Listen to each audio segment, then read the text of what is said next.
vamos a meditar en el tema correspondiente. El tema de hoy, los pecados pasados, Romanos 3:25 nuevamente, pero la segunda parte. Vamos a leer todo el texto que dice así: a quien Dios puso como propiciación por medio de la fe en su sangre, para manifestar su justicia a causa de haber pasado por alto en su presencia los pecados pasados.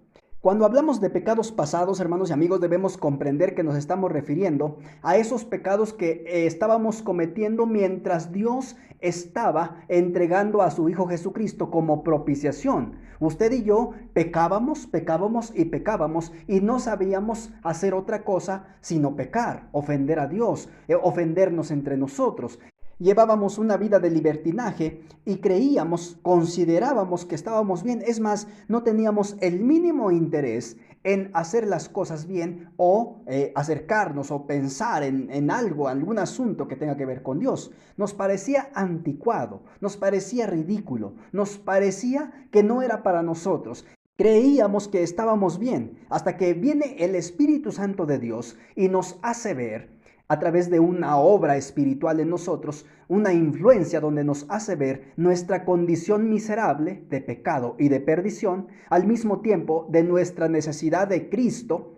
Y entonces, al darnos cuenta de nuestra condición espiritual, trágica por cierto, elegimos voltear a Jesús, creer en Cristo, pero todo esto por iniciativa de Dios. Ni siquiera es un asunto propio, ni siquiera es porque nosotros quisimos, porque hemos visto anteriormente que en realidad nuestra condición era de pecar constantemente. Estábamos sumergidos en el pecado y nada nos hubiese cambiado de actuar o de parecer, sino solamente la influencia propia de Dios. Y así fue. El Espíritu Santo vino y nos convenció de nuestro pecado y nos hizo ver nuestra necesidad de Cristo. Pero hermanos, esta parte nos habla de que Dios toma la iniciativa a pesar de nuestra condición de pecado, nuestra rebeldía y nuestras faltas, y no le importó. Al contrario, aquí podemos notar, hermanos y amigos, la paciencia de Dios. Un Dios paciente, un Dios que es amoroso, misericordioso, que nos trató y nos esperó, que obró con su Espíritu Santo y esperó a ver cuál es nuestra respuesta ante ese obrar suyo.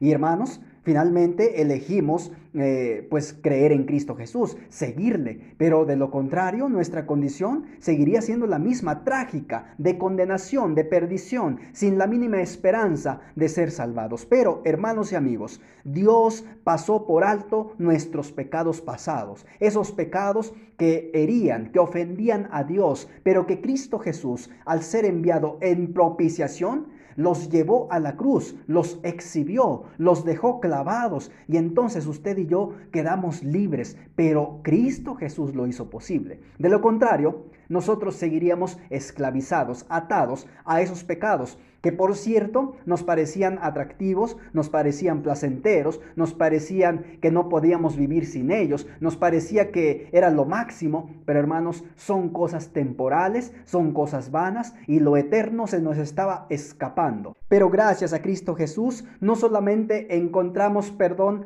y salvación y vida eterna, sino el grandioso y hermoso privilegio de ser llamados hijos de Dios, el grandioso y hermoso privilegio de llamar a Dios Padre.